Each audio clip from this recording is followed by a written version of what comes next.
Wow, it's really a very beautiful time once more. And this is the Coney Dialogue podcast.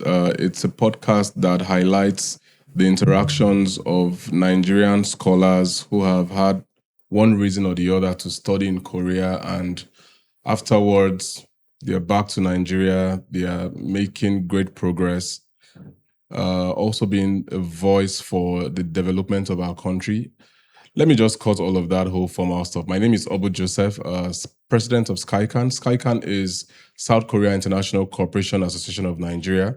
And today we have one of Abuja's finest, or should I say Korea's finest, one of the very bright minds who has had the opportunity to study in Korea. Esmeralda, you are welcome to Coney Dialogue Podcast. Thank you, Joseph. I'm glad to be here. Yeah, it's really nice to have you here today. And I say that because we've been on, should I say, the ultimate search. We've been searching for Korean scholars, like Nigerian scholars who have studied in Korea. And somehow somebody I think it was Juliana, right? Yeah. Juliana introduced you to me, and ever since then, it now looks like I'm just meeting a lot of Nigerians who have studied in Korea and all that. I also want to say a very big thank you to Mr. Rabiu, Engineer Rabiu. Okay. Yeah, he's in Korea currently. We had the opportunity of talking. So today is really about you. Today is 100% about you. And the first question I would like to ask, before I dive into questions, can you just give us a brief about yourself? I think that's a nice thing to do. Okay. Thank you, Joseph. And thank you to SkyCan for having me today. Yeah. So as you said, my name is Nanda Esmeralda Ndam. I am a lawyer. I work with Jackson, Etia, and Edu. I work in the technology litigation unit. And what we do is to try to assist companies, especially technology companies, with their regulatory, and not just regulatory, but like cybersecurity disputes, with the growth of technology and a lot of AI, we are beginning to see like legal challenges come up. So since coming from Korea, that has been what I've been looking at. But before then, I used to just be an associate in the commercial dispute resolution sector, doing a lot of regular disputes. But when I went to Korea with the vast amount of technology and the exposure, I decided to specialize in technology. Wow. As you were talking, I was trying to look into your brain.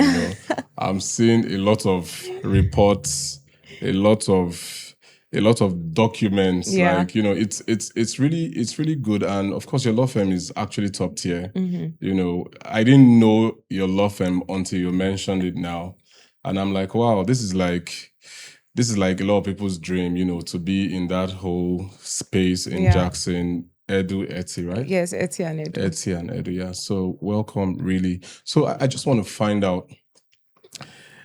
Let's go back to young Esmeralda. Esmeralda growing up and all of that. Like, was Korea ever on your mind at any point? I'm going to be honest, and I'm going to say a story that I've only ever admitted to myself when my scholarship results came out. Yeah. So when I was young, what we knew about Korea was, we couldn't differentiate North Korea, South Korea. Yeah. So we just had the bad PR of Korea. And I met someone, a friend, he used to be in the bank, and he used to tell me that, he really wishes that he could go to Korea, that he's heard that it's such a lovely place and everything. But my mind was just like, why is he talking about this place? And honestly, I didn't even think about it again in my life. So fast forward maybe 15 years down the line, because this is like 15 years ago. And that was the first time that I ever had any interaction about Korea. And 15 years down the line, I'm looking at Korea. I understand the difference now between South Korea and North Korea. I can see how much Korea has progressed. And I'm like, okay. I used to work in the intellectual property sector, and Korea is one of the first few countries, if not the only country, in fact, that like has advanced significantly using IP. So Korea used to be a very poor country, but they used their intellectual property to be able to grow their economy. So I started to read about that, and then it piqued my interest, and I was like, you know what? I am already in the IP field. Where best can I learn about IP and development and economic development? Because you see, our country, we need intervention beyond the oil and gas sector, beyond everything that is being done. Yeah. So we need a new source of income. And then just like that, I found myself in Korea. I found myself in the space. I found myself like fixing all the gaps that I can say by divine arrangement Wow. were So there. that means there's like a spiritual component. There. I honestly believe that there was, because I don't think that by myself I would have, like found this opportunity and even just connect the dots in the manner that they were done. Yeah. So what was your first shocker like? Like when did you guys stop at Incheon Airport? Yes, I landed in Incheon, Okay. and then so I was lucky my friend was already in Korea, so he came to pick me.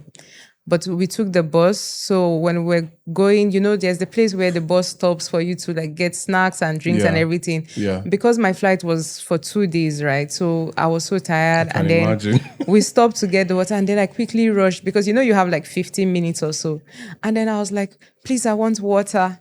And the woman was looking at me. And she was like, what do you want? And I'm gesturing, I'm saying, water, water. And nobody understood what I was saying. Wow. It was somebody from the bus who came and met me. Luckily, she could speak English. And she was like, do you need help? And then I said, yes, I need water. I've walked down the stores and nobody seems to have water. She said, oh, they have water. It's called Mul and water is free.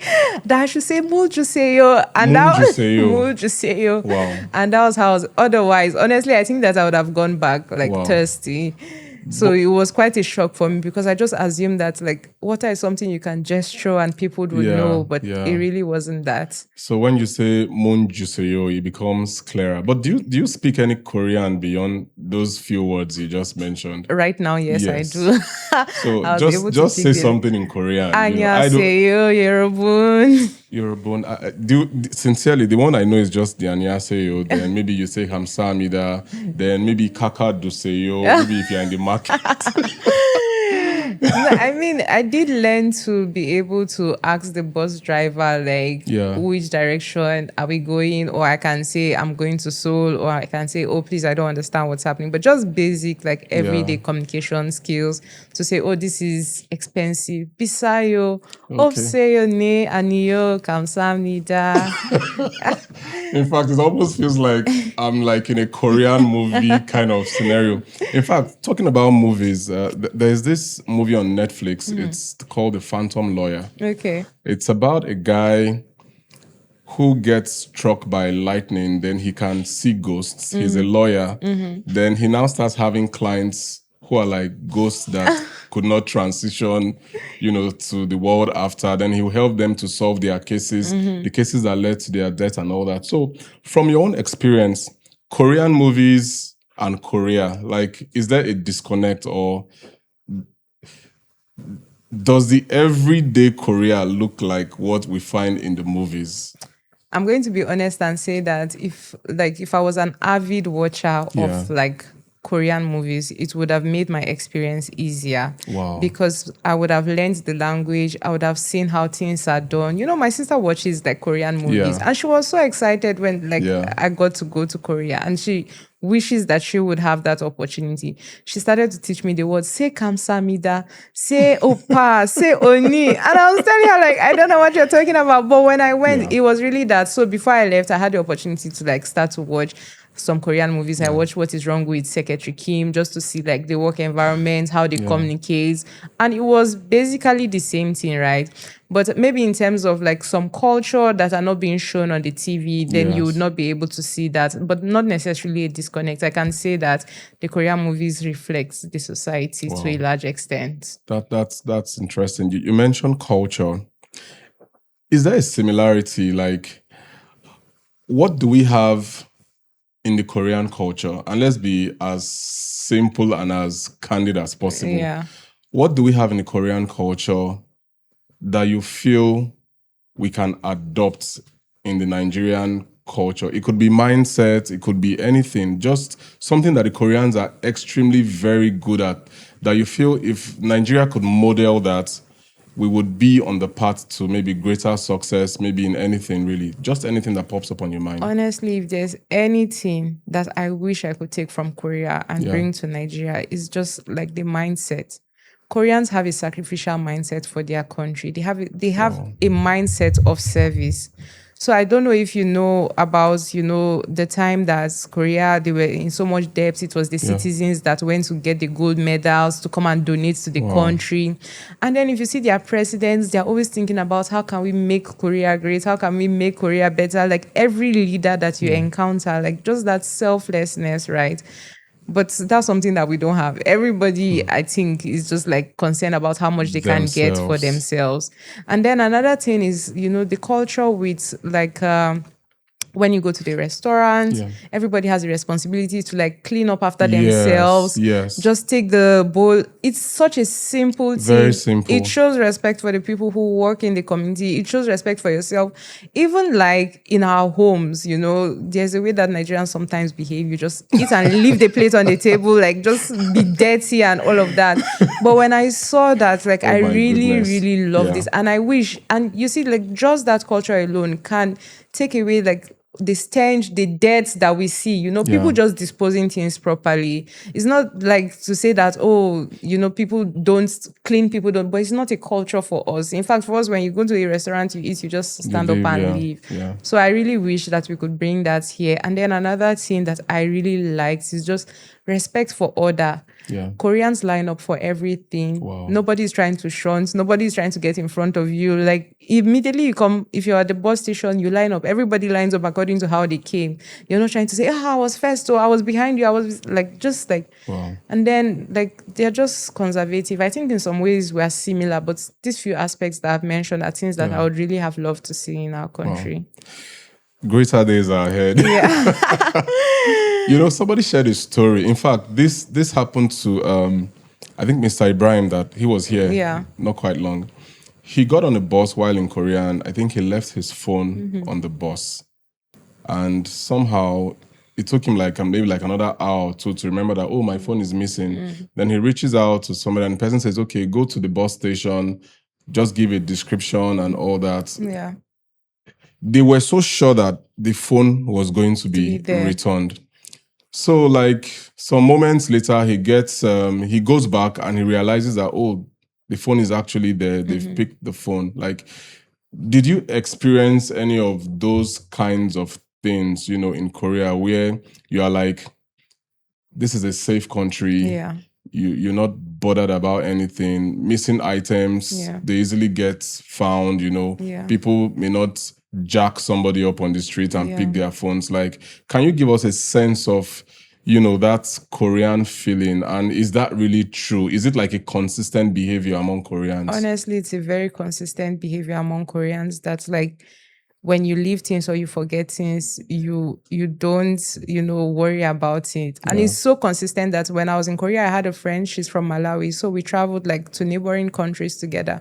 Yeah. And so one day we were just like in one country, I'm not going to say the name. Yeah. And then we just like dropped our phones. And then we were like 30 minutes away and she was like, oh my God, we're not in Korea. We started to run back. Because like we know that if we're in Korea, that would not matter. But we were not in Korea. And then we literally started to run back. Everything we were just saying, oh my God, in Korea is so different. So Korea is really, really safe. And another thing is like they have like all of these panic buttons. They consider Korea is such a thoughtful country, right? And it reflects the mindsets of their leaders. Something as small as like having, when you open the toilet, you have that thing where you can hang your coat, you can hang your bag. Yeah. It's not like a big gesture, but having that, Things or as like when you simple go to as the that. bus stop in summer, there is an AC, or the government is like putting water on the floor. Like they are just like so considerate about their people, and they have respect for people's property, people's privacy. So it's really, really a safe country. I remember that when I was in Nigeria, I didn't used to like to walk or even cycle at all. But when I was in Korea, even up to 2 a.m., sometimes I Cycling. just feel like I want to cycle. Wow. I'm not concerned about anything. Wow. And like it's Wow. just really, really safe. There's some parts of the world you dare not. You dare not think Once of it's cycling. 8 p.m., start 8 going p.m. is home. even late. Close your door. Cycling at even 7, man. Like you'll be using different, spiritual quotations to try to at least just assume that you are Yeah. protected. Because for me, like I did, like the last time I was in Korea was about 2024. Okay. I did a lot of night Movement. movement, Yeah. my friends and I, and it's just so different. Like I Yeah. don't even know how to really Yeah. explain it. Like Yeah. nobody's looking out for you. Nobody's like looking to harm you. Yeah. Like you can almost say that okay, you are going to be on this path, maybe even till 1 a.m. And nothing will happen. People will not jump out at you. And Yeah. another beautiful thing that I also noticed as well is you don't see guns all around. Yeah. I don't know if you had that experience as well. Yeah. Yeah. Because there are some countries, in other parts of the world where before you walk 100 meters, you Yeah. see somebody hanging a gun. Yeah. Like guns are everywhere. The whole tension of security is out there. And I just feel that like a country like ours, when we have scholars who go out of the country and they come back, there should be a way to warehouse, that whole thinking for creating some level of impact. And I think that's what Koika is actually trying to do, to see how they can bring about a convergence of all Nigerian scholars in a way that we can begin to create as much impact as possible. I wrote some other questions down for you. Yeah, so you studied intellectual property, right? Yes. Did it have anything to do with AI and all of that? Yes, actually, my final project was on trademarks and AI. Yes. Can you just give us let's just consume your project of maybe hundreds of pages in like 2 minutes? Okay. Yeah. So what I did, because I'm an intellectual property lawyer, and trademark is one aspect of intellectual Yeah. property. So now what's happening in the world is that most people are beginning to just like use AI to say, generate a brand for me, Yeah. generate a trademark for me, right?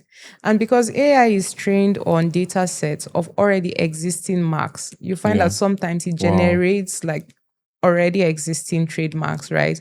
But because like you're in Nigeria and probably the trademark that AI has picked is in the US, you don't know. Yeah. But that does not mean that US company does not have operations here in Nigeria. So by the time that the company sees that, oh, these people have copied my logo, they begin to like bring oppositions against you, institute actions against you. Yeah. So you, the small business, you would lose because you don't have enough money to litigate about that. So my question in my SRP was, what can we define as use to be able to like find somebody liable? Who should be liable for that infringement? Because me, as a user, I innocently just say generate a trademark. I didn't ask the AI to copy somebody's trademark, right? But the developer, when he was developing, he didn't think about like what I was going to copy. And even the platform, they just give like people money and say, okay, you know what, create this. So who should be liable? The platform, the user, or, the developer. So in my consideration, I say we have to be able to define what use means, because it is, you should only be liable when you use the mark. So what can we define use as? So I use the European Union as the basis for my comparison to say in the EU they've defined what use is. So if you use it for commercial benefit, if you market it, if you do this and do that, it should be classified as use. So that's like company whose mark has been infringed should be able to come after you. And then I also did a call to action that, look, regarding AI regulation, especially in Nigeria, we need to be able to have like set down principles, transparency requirements, so that people who are like training AI and their data sets will be transparent enough to say, this is what I use, and then we can, pick it up from there. So in summary, that was what I did. Oh, that's she has just broken down. Is it 12 months or how long? Yes. About 12 months work in just about 2 minutes. In fact, last week I was on ChatGPT. I play a lot to ChatGPT. I also use Claude AI a lot recently. And I was also trying to see, okay, I wanted to come up with a logo for something. So maybe I use a prompt like, okay, maybe think about Netflix and think about NVIDIA. Then give me, with the spirit of Netflix and NVIDIA, create X, Y, Z. And I'm sure that you saw that maybe the logo you had was similar to one of theirs. Yeah, it kind of looks, it has that NVIDIA feel. You can already tell. you can already tell that there's an Nvidia feel and a Netflix feel to it and all that. So for purposes of maybe infringement, even if the words are necessarily not Nvidia or Netflix, but when you look at it, you And can it already reminds you of yes, you can. But is that an infringement in itself? In yes, your opinion, actually, yes. even if the words are entirely different from Yes, trademarks don't only protect words, they protect logos, 3D animations, 4D animations. So what's like we use to be able to determine infringement, especially there are cases in Nigeria that say that if like your first look reminds you of that company, if it's so closely similar, then you can be able to claim infringement. Okay. Maybe what I'll do now is I'll say let it look like my granddad or something. But AI doesn't know your granddad. But again, I hope you realize that then that still infringes privacy rights. Because data protection laws also My God, protect the way you are going now is like people will not even use AI no, to we generate. should use AI responsibly. Yeah, responsible. okay. Don't use AI in a way that impacts on other people people's negatively. brand. Okay. That really makes sense. So I wanted to ask you questions around Korean innovation. Yeah, like I know that you may have visited maybe tech ecosystem, maybe like some hubs around there and all that. Yeah. Can you give us a feel as to how Korea looks at innovation? Like, is innovation something that government actively supports, or is just left for maybe the private sector to just think through it and all that? Because I know that Korea will have K this, K that, K food, K sports, K innovation. I don't know if they have K innovation, but I'm just thinking aloud. So just give us a feel of what really struck you the most around Korea's development and innovation. Yeah, and thank you, Joseph, for bringing this up, because I remember thinking to myself when I was there that assuming that Nigeria backed some of the talents that we had, and I'm not even saying all, let's just say like 5 of the talents that we have, in Nigeria. If Nigerian government backed them, there'll be such a difference. So I don't know if you know about like the Korean Revolution and how like the government realized that, oh, look, we have a shortage of like skilled labor. Then they supported education. They say, okay, now we want to go into wig making industry. Then they supported the industry. And then they say, okay, you know what? Now we want to go into car manufacturing. They supported Hyundai. They supported, Samsung and all of those people. And they say, okay, you know what? Now we want to do like, so every time they have a project, it's more like a national goal. Everybody keys in, the chaebols key in, like just to make sure that like that gets done. But in Nigeria, even like having identified the talents, you just have somebody who wants to like take ownership or take responsibility and say, oh, I was the person who discovered this person. And they do absolutely nothing afterwards. So the Korean government, and I think that is where they've hacked it, to realize that even in their little, I don't know if you know about the Samuel farming. You know that like the land environment for Korea was not good for farming. The government had to Samoludong, yes, and like just encourage people and say like, you know what, this is for the people. This is, and they just like supported it. Even the person who won the competition came back and gave the 3 million back. So just shows you, like I mentioned earlier, the mindset of Koreans. And like, I'm going to say a story because I like to say stories just relating to the innovation, right? So one time I was on, I had just come down from SKT and I was going, and then I think I missed my way, but I met like a Korean woman because they are very nice. And then I asked her, I was like, I'm trying to get to this route, but like I'm here. So she explained to me that she's going to walk with me and take me there, right? So we're going together. And then she was asking me, what do you do? I say, oh, and I'm a student. They have one, and then like we're just talking, and she's like, oh, she works in the railway department. And I was like, oh, really? Which one? And she's like, oh, the one in Sejong. I was like, oh, when I come there, I'm gonna see you. And then she looked at me confused. And then I was like, yes, I'm going to see you. Because, if you say you work somewhere in Nigeria, it means that if I go to that place, I can knock and see you. She said, no, she's an engineer. So she's not necessarily going to be there physically. She works for it. And then I was like, wow. And then sometimes, like, I go to Ashley Queens. I don't know if you had the chance to go to Ashley Queens. You know, they have those little robots that pick our plates from the Oh, table and all. It no. was so fancy. It No, I was so haven't gone cool. that deep. It was so Yeah. cool. And then I Wow. also got the opportunity to meet, like, I don't know if you know Chloe, the Korean robot. Like, it talks to you and then, like, you can take a picture and then it prints the picture and sends it to your email. Wow. Did you do that? I did all of that. Like, let me tell you, I visited, in fact, Wow. even the Koreans, they tell me sometimes that, look, Esmeralda, you are more Korean than us. I visited at least 19 different places in Korea.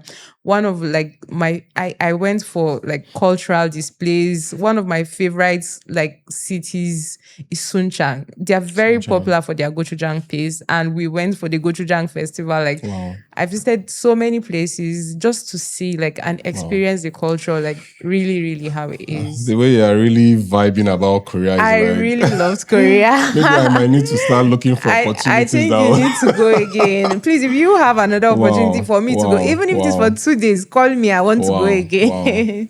Wow, it's really nice that, you know, governments or that I don't even know how to, because I don't want to speak like a Nigerian, Yeah. but I don't know how to put it in the best way possible.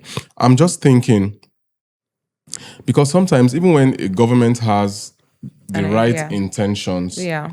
because when we say government, like it could look like something that is abstract, but Yeah. it's really the people Yeah. that make up the government, because government can have like good intentions, but the people behind those desks, those tables, people that are making the everyday decision, if they only but can think of country first, because I think that's where we have like the disconnect. You know, everybody might say, okay, you're either a Muslim or you're a Christian, or you're either Yoruba, you are Ijo, you are Hausa, you are Langtang, or you are something. Like people just want to. People relate more to.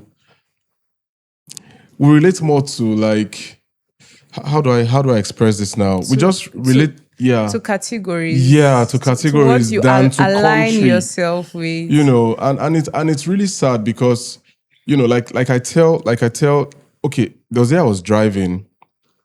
There was an event that took place in, I don't want to mention the location, but it was organized by the International Community for Nigerian Students and all that. And they had a lot of like foreigners attend the program because it was for kids. People came from around the world and all of that. And after serving kids, you would expect that once they eat, they can take the rubbish and go it. bin it. In a place so beautiful and so well organized, people were just saying, everyone was like littered. And some of the white guys there were like, is it that this, like, they could not understand it, you know, and this whole fallacy that people feel that, oh, if you're Nigerian or if you're in Africa, let me not even say Nigerian, if you're in some parts of Africa, that means that you are very culturally conscious, you have the right value systems, you have all of those things that make life, you know, that make for a qualitative life. But we see that is like really absent. And just taking that back to innovation, what can we do differently? Because this podcast too is about finding the right solutions.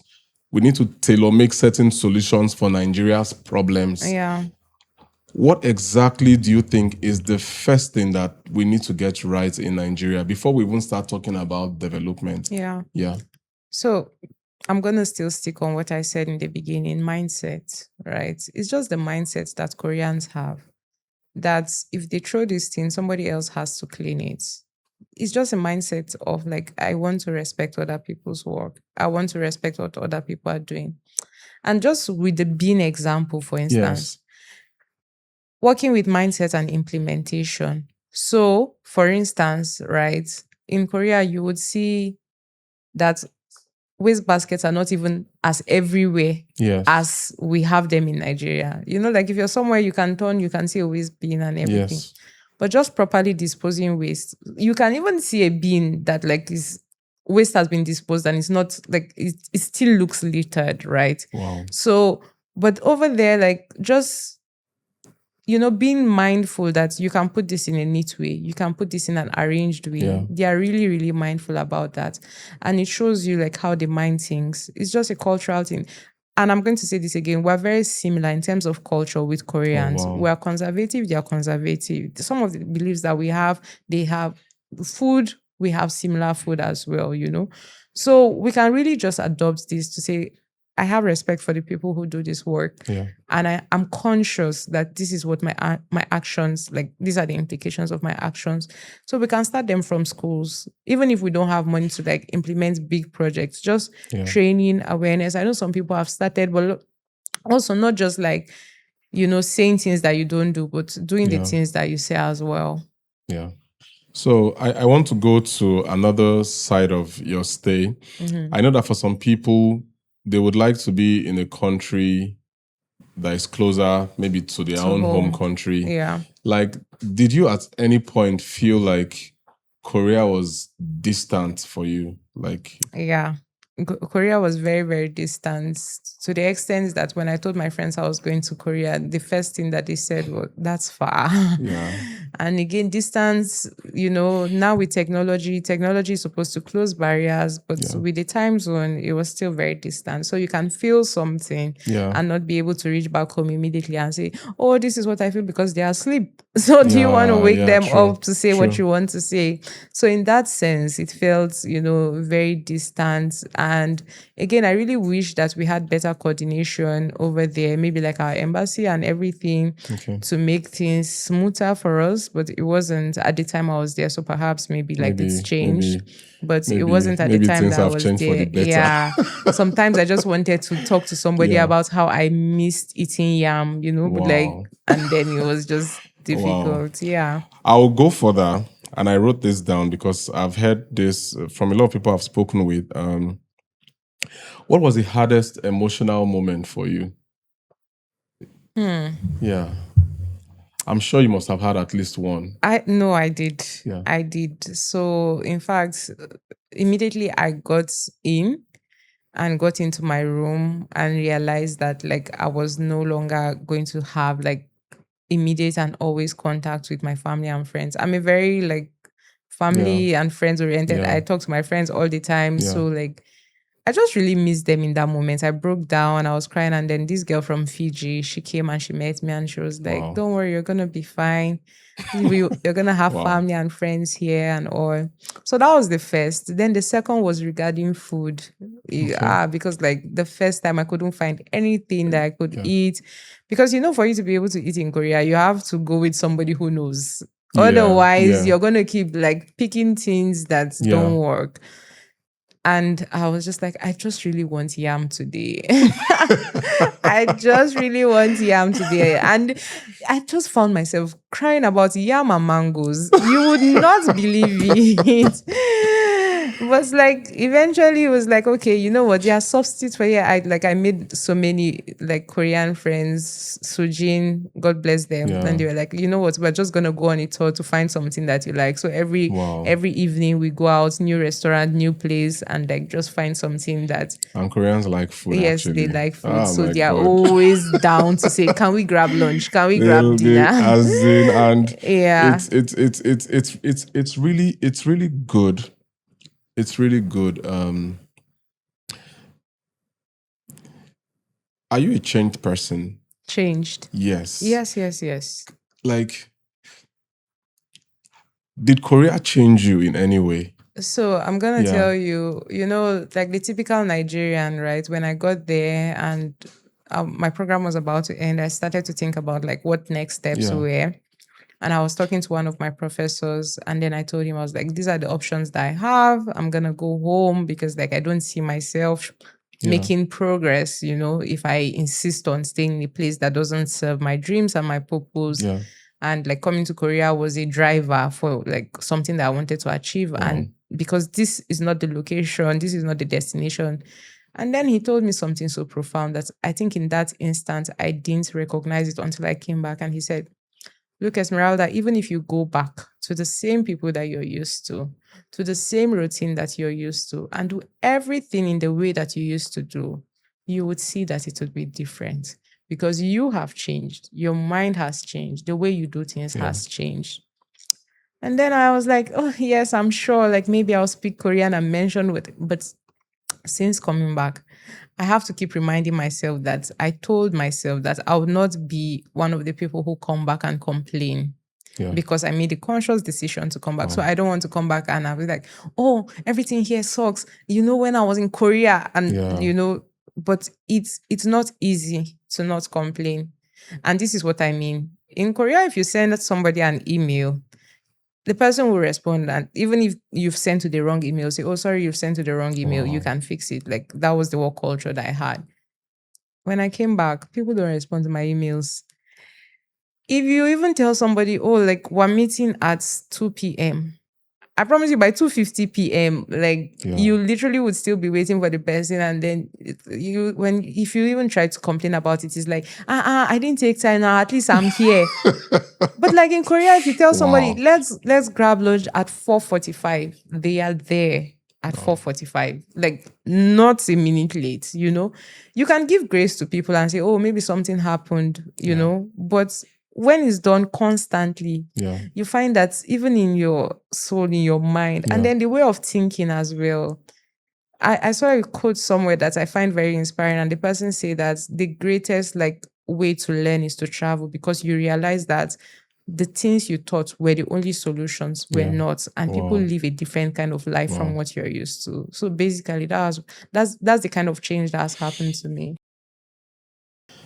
In fact, while you were talking, I was just, you know, this pressure not to fit in sometimes drives people to look for better opportunities, better ideas. Yeah. Then you're back home and the system now pressures you to fit right back in. Yeah. You know, so it's a whole lot, like, really, you know, because sometimes even while driving in Nigeria, sometimes you notice that some foreigners, I will not be specific, but you can almost tell that in the countries where these people come from, they would not be the traffic lights. Yeah. But they've seen some other people beat it. Yeah. To the point that you now even begin to ask yourself, why do we even need a traffic light? Do you understand? So it's really sad sometimes when you really want to do the right thing, but it could almost feel like doing the right thing may not be right all the time. Yeah. So that challenge is there, and it's really a very huge conflict, because sometimes, even for me personally, even beyond maybe religious beliefs and all that, many times I find myself in that whole conflicted space where you're trying to decide, okay, is this necessarily the right thing to do, or is this what people do? Yeah. You know, so that challenge is really there. So we're actually about wrapping up, and I just wanted to know, when you first arrived Korea, was there anything that felt like a shock to you? Like, I had my own shock experience, you know, coming into Korea. Like, okay, we had people who came to like receive us. So we stopped by after we got into town. I don't know where that town was, but from Incheon Airport and all that. We stopped by to meet with some people, and you know, people came and they were like checking us out, like, Oh, because are we really black, or are we as black? Can we be white or something? I don't know if you had that kind of an experience yourself. Yeah. So you know, Quaker is the golden goose of scholarships. Like when you get Quaker, we didn't have people come take us, so you have to find your way back. Yeah. But I think the first sign or the first indicator for me that like Koreans were really shocked with black people, and I can't really blame them, because you know, like, you don't see so many of us around, and in fact you don't see enough black people in Korea, to the extent that one time I was in the subway and I saw, you know, there'll be like millions of people, like how Seoul subway is. So, and I saw a black girl, she was like all the way down. And both of us just started to gravitate towards each other. Like we knew we knew where we're going. We Yeah. knew where we're going. And we just met each other and we hugged and like we spent the whole day together. It was as we were about to Wow. depart that I then asked her, sorry, what's your name? I said, oh, my name is Marisa. Where are you from? She said she's Ghanaian, but Yeah. like she was in the military. That was why she was in Oh. Korea. So, things Yeah. like that do exist, and like sometimes you just have, experiences like in the bus where you're just like having a little conversation. You Yeah. think you're being quiet and then everybody just turns and looks at you and be like, shh, so Yeah. those things Yeah. did occur Yeah. for me, but Yeah. they were more subtle. So because I've been to like other countries, right? Yeah. I found that in Korea it was bearable compared to the places that I had been Wow. to. Yes. Wow. In Korea, it was by far bearable. And, Korea was such a, at least in my school, they did make us aware that, like, if anybody made us feel uncomfortable or, like, tried to make us profile us racist Yeah. in any way, we could report. And they Wow. gave us, like, the landline numbers. Wow. They gave us Wow. emergency contacts. Like, if somebody looks at you funny or tells you something funny, feel free to report. And I think at the time I was there, Korea was already making efforts to get like English translators. So that was a barrier for us. One day we were like out with friends. Our friend had a car. He was he's from Ethiopia. Yeah. So he was Ethiopian. He was driving and he like this driver just like positioned himself and said that we hit him. So we're trying to explain, like, we didn't touch your car. We didn't touch your car, It got so serious. They called the police. They called the insurance agency. They came and looked at it. So we had to go to the police station and everything. Yeah. So, sometimes with Naver Map, like, it directs you wrongly. So we took a right turn instead of taking a left turn. So we're against traffic. So, like, we're on the wrong side of the road, but we didn't know. And it's such a serious offense. So when we got to this thing, the man, like, he was just trying to explain and what, and say that, oh, we're again. And the police officer came and met us. And she was like, she's really sorry that today we met a bad Korean, because in life, there are good people, there are bad people. Because she said, this person just profiled you people and just wants to make you get in trouble. So we had to keep going to courts, like, and doing all of that because we needed to sort out the paperwork. But apart from that, honestly, I didn't have that experience at all. Yeah. So what would be your final words to somebody watching this video who is like, I would love to have the experience in Korea that Esmeralda has had? Like, what's the pathway from Nigeria to Korea through maybe like the similar study route that you had? Yeah. So for my study route, I am a WIPO scholar. WIPO stands for World Intellectual Property Organization. And then I applied first to WIPO and then to the school of choice. And WIPO gave me a fully funded scholarship. I'm going to tell you that this is one of the best experiences that I've had in my life.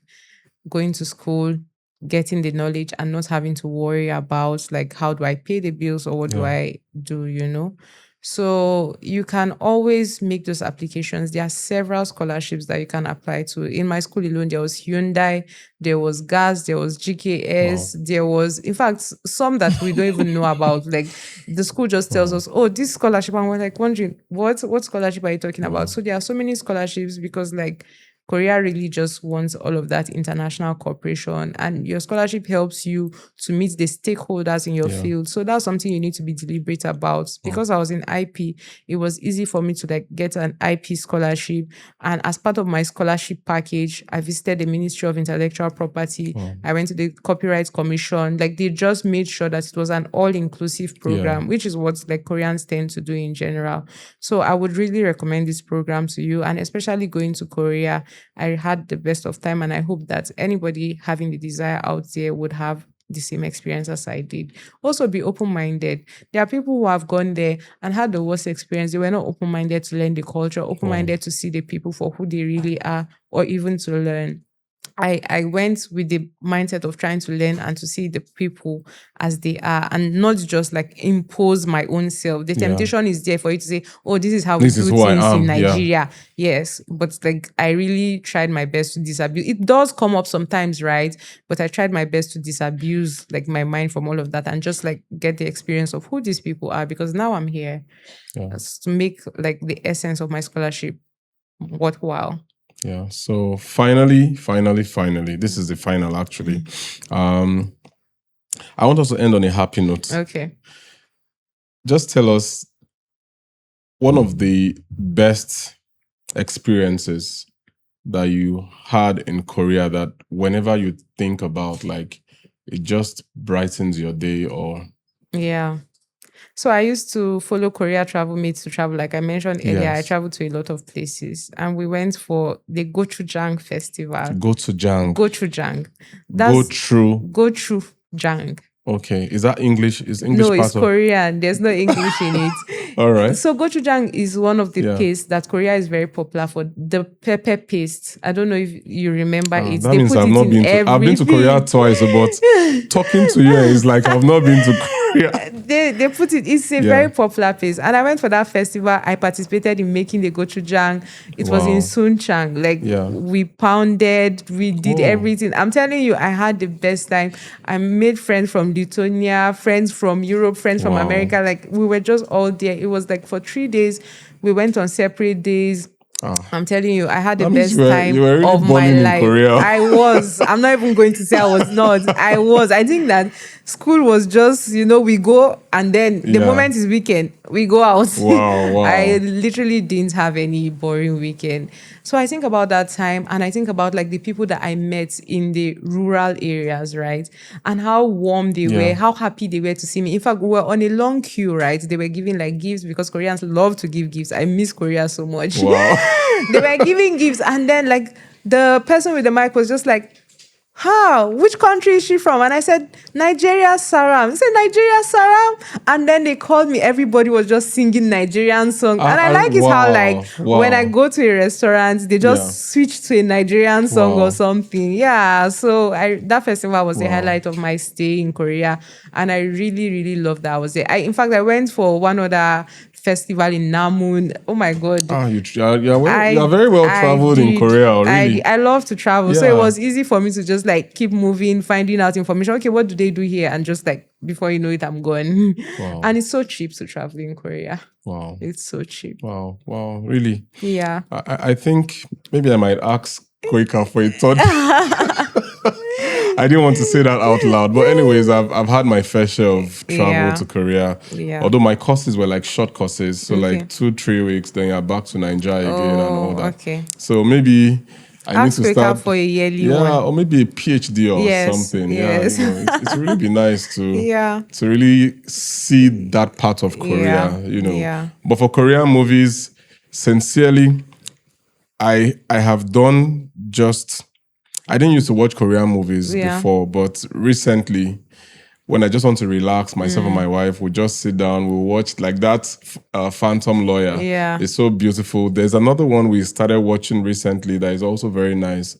So it's really good. And I would just want to say, if you have any final words. Yeah. Do you have any final words? My final words would be thank you to WIPO, thank you to the government of Korea for all the efforts that they did put in to make our stay wonderful and enjoyable. And thank you to SkyCan for organizing this podcast and helping like other prospective scholars out there have this knowledge and utilize it. I hope that it's, performs the purpose for which it was. And thank you also to Quaker for the opportunity to be in this podcast. Wow. Thank you very, very, very, very much. And finally, I would just say thank you to our viewers. Please do like, do share, do subscribe.